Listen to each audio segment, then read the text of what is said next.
This is Master Prophet Noel teaching you Prophetic Silence, the journey of inner spiritual development, Volume 1 and 2, CD set. In this course, you will learn powerful mental tools you need to develop if you desire to become a true spiritual leader. We will continue with today's teaching, Prophetic Silence, the journey of inner spiritual development, Volume 1 and 2, CD set. We'll be right back with today's teaching.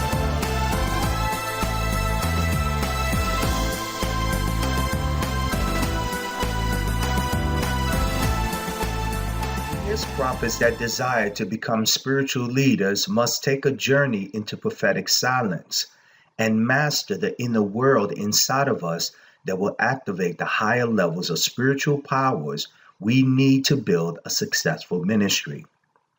As you take a glimpse into the inner world of prophetic silence, the thoughts you think, the emotions you feel, and the actions you take will be a direct result of the inner dialogue you hold in your mind. To speak forth life-changing prophecies, to manifest healing, miracles, and signs and wonders, to attract the money and wealth and abundance you as a prophet desire, you must begin to look within and find God, the source of all creation.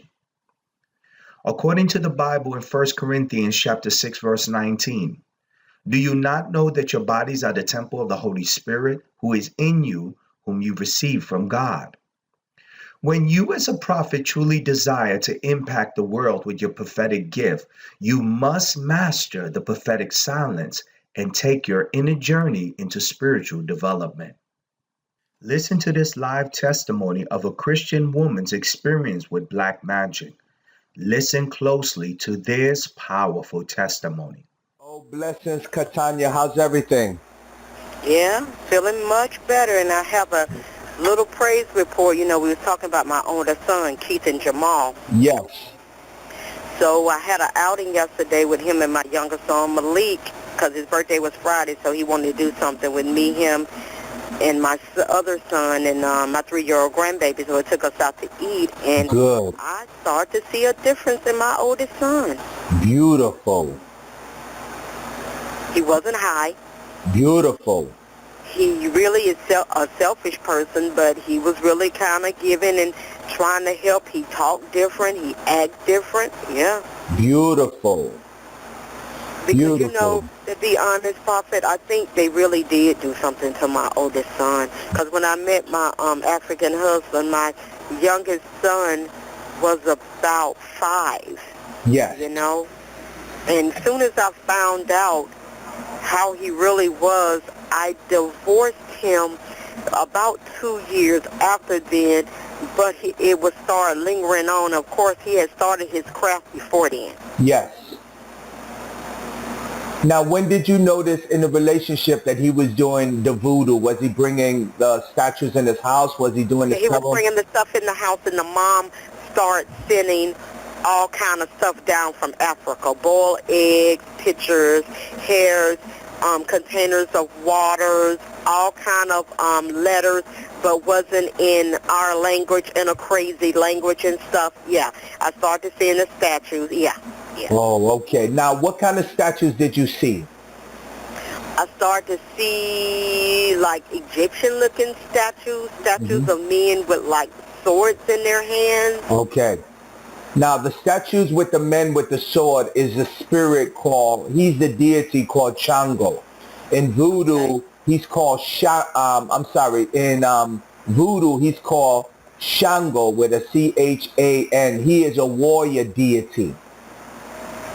And in Santeria, he's considered Shango with an S.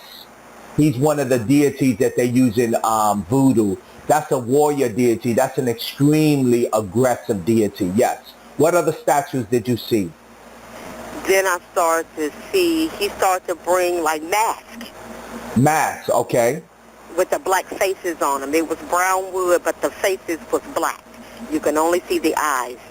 Yeah, the masks are always symbolic to deities, always symbolic to the deities that masquerade. What these deities do is, and this is the power of deities that are so effective that Christians don't understand, Deities hide, and that's what the masks are for. So when he summons this deity, he's looking for the deity to hide. So you said, Master Prophet, what do you mean?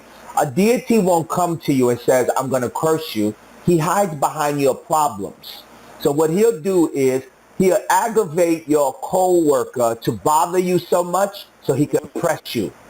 He aggravates your husband and he aggravates your children to bother, and he hides behind backgrounds. That's why the deities are so effective, because majority of Christians don't realize that the problem you have in, it's not that problem, is that there's a demon or deity hiding behind it. So for example, when a deity wants to break up a relationship, say you're connected with a lover and you want to be in love and you want to, Oh, I haven't been successful, yeah. right. What he'll do is when the person summons the demon to come into your home, he uses you to look at everything that's wrong with your lover. So what he does is he'll look at you and say, you know what, I'm tired of your sex. You know what, you're dirty. You don't clean enough. You don't take care of yourself. When I met you, you were skinny. He starts to remind you of all of the things that are wrong with you.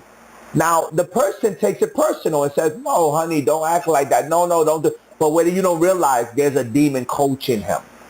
So that's how the demon keeps it effective. So the way you cleanse it is you get rid of the demon and then the person goes back to its normal self.